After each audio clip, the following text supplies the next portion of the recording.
What is up, Earth's mightiest subscribers? It's Blerd without fear. Welcome back to the channel. Alright, today's video, we're going to be talking about Resurrection of Magneto, #1, written by Al Ewing with art by Luciano Vecchio and color by David Curiel. To end the fight against Orcus, it must start the way it began, with Magneto at the ready. But there's one problem. As you might have guessed from the title of this issue, Magneto has been dead. As a matter of fact, he's been dead since X-Men Red #7, which dropped in October of 2022. So he has been gone for just a little over a year now. And you know what they say, how can you miss someone if they never go away? Well, he's been away, he's been missed, and now the X-Men need him back. So to get him back, Storm has to go to the one place she's managed to avoid, unlike many mutants in the House of X era, the Shadow Realm. Storm has to die in order to get to him, but why? Well, the reason she has to do this is because while the five, the mutants who are responsible for mutant resurrection, those mutants being Hope Summers, Egg, Proteus, Tempest, and Elixir, those five mutants have been reunited in the White Hot Room. We have seen this over on the Immortal X-Men side of things, though they're not available to Storm because she is still on the Prime Material plane, and many who still are have just assumed that any mutant who walked through the Krakoan gates at the Hellfire Gala last year were dead. That, and it wouldn't matter anyway because Magneto destroyed his Cerebro backup and Storm's in X-Men Red #4 just shortly before the events of Judgment Day, which led to Magneto's untimely death. But it just so happens that Magneto's Quotey Fingers daughter, Wanda Maximoff, did create the waiting room in 2021's Trial of Magneto, a place that exists between life and death where Cerebro backups don't matter. Any mutant who wants to come back to life can be brought back to life by the five just based on that alone. And while I'm certain Magneto would be more than happy to help his mutant brethren in their hour of need, he died a hero's death because he wanted to die. He said himself, he does not fear a life that ends. He was finally reunited with his wife Magda and his daughter Anya in the afterlife after so many years. But as we see at the very beginning of this issue, Magneto may have some regrets about retiring his jersey. Storm, after a fit of nightmares regarding Magneto, decides to get help from Blue Marvel, who she believes is the only person qualified to send her where she needs to go. And of course, it's also because Al Ewing never misses an opportunity to write Blue Marvel when he has the opportunity to do so. And this is also because Doctor Strange, despite his power, would likely tell Storm no, because he knows what it means to mess with the realm of life and death and the stakes that usually involves. And as for guys like Reed Richards, aka Mr. Fantastic, he probably would not think that it's incredibly possible to do so, to give Storm what she's asking for, at least not without using up a lot of time Storm doesn't have. Blue Marvel is a guy who thinks outside the box in ways even Reed Richards doesn't. So he uses a portal he's already built inside of Defenders HQ, and he sends her where she needs to go, and that is to the land beyond. But make no mistake, this portal works in ways even Aurora Monroe did not imagine possible. She doesn't teleport to the waiting room. Her stepping into the portal prematurely before Blue Marvel could properly calibrate it, this kills her.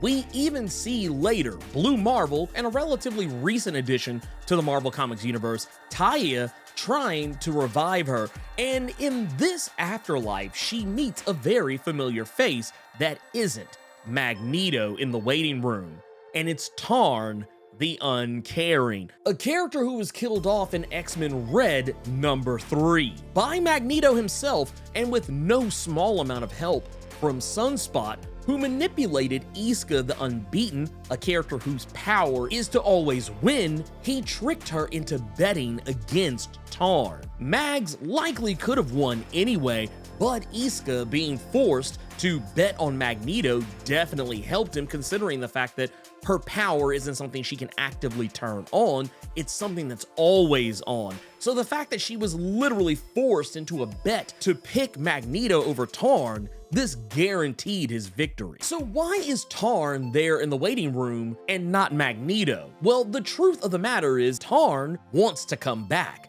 Sure, Arakko has that whole thing about not wanting mutant resurrections and not fearing a life that ends, and Tarn agrees, but he's also a card-carrying narcissist. Of course he wants to come back, because he believes he is superior, and that mutants, especially powerful ones, Omega-level mutants, at that, which he deserves to be resurrected.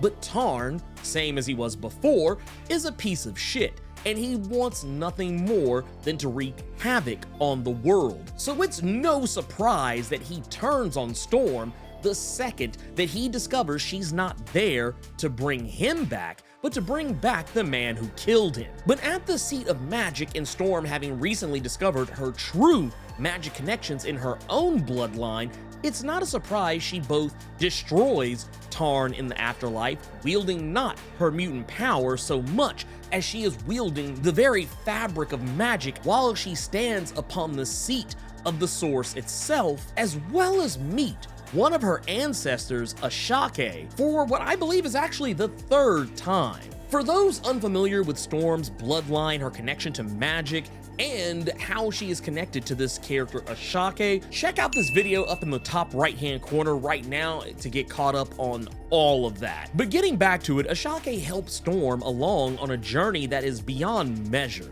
showing her the passageways to other states of being in the afterlife, revealing that all mutants in the waiting room had moved on to another hereafter, a more permanent death that is not actually permanent at all, because as we know, death is but another doorway, even helping her breach into overspace to meet the Phalanx, who apparently found Magneto in the afterlife, because as those who may or may not know, the Phalanx exist outside of normal space and time. So they were able to interact with Magneto despite the fact that he was in the hereafter. And while they did find him, they also found him as an undesirable meal. While he had information that was of use to them, things that they wanted to know, because the Phalanx thrive on information, that's kind of the whole point of the Dominion and the Phalanx and all that stuff, is that it's all about consuming and increasing artificial intelligence.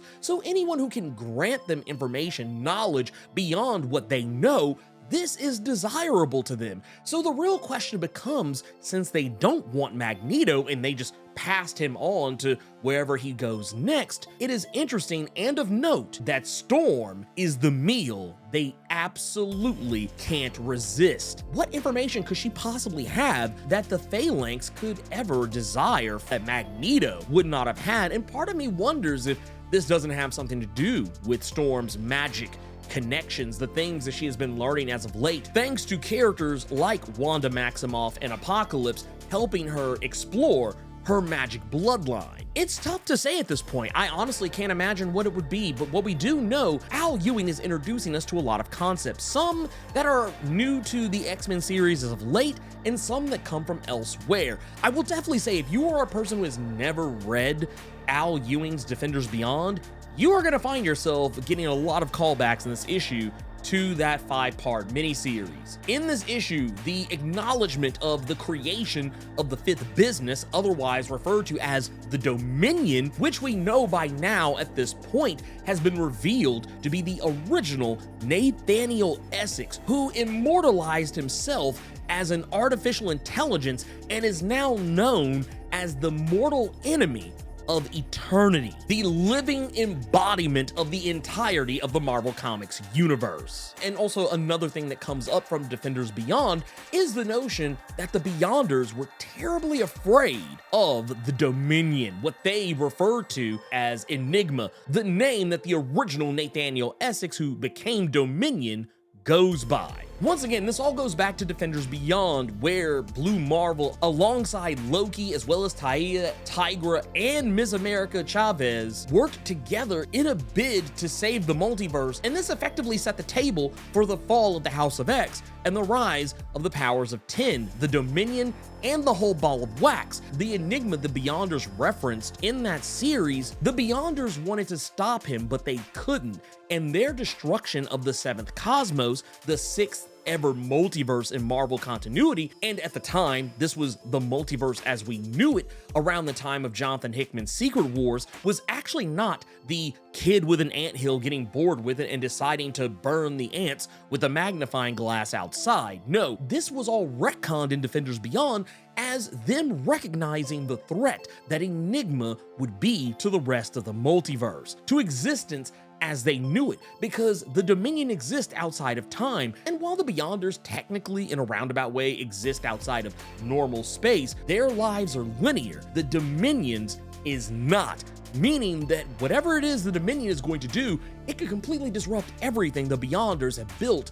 up to this point. All of the Beyonders' efforts were to stop Nathaniel Essex. But at the end of the day, Aurora is dead, and she's about to suffer a similar fate to Magneto. While she is able to hurt the Phalanx in the afterlife, she has moved on to the next step, and that puts her in the exact same place as we saw Magneto at the beginning of the issue. We saw the 5 helmets surrounding Magneto at the beginning of the issue, with those 5 helmets representing the number of judgment, and he has been judged and found wanting. He's been a hero for many years now, but he's been a villain for even longer, and his bill has come due. Magneto must suffer for all the lives that he's ever taken, and when we see him depicted in this issue at the very end, the very final pages of this issue, we see Magneto crawling through burning hot coals as he is surrounded by the names, and I would imagine these are all the names of people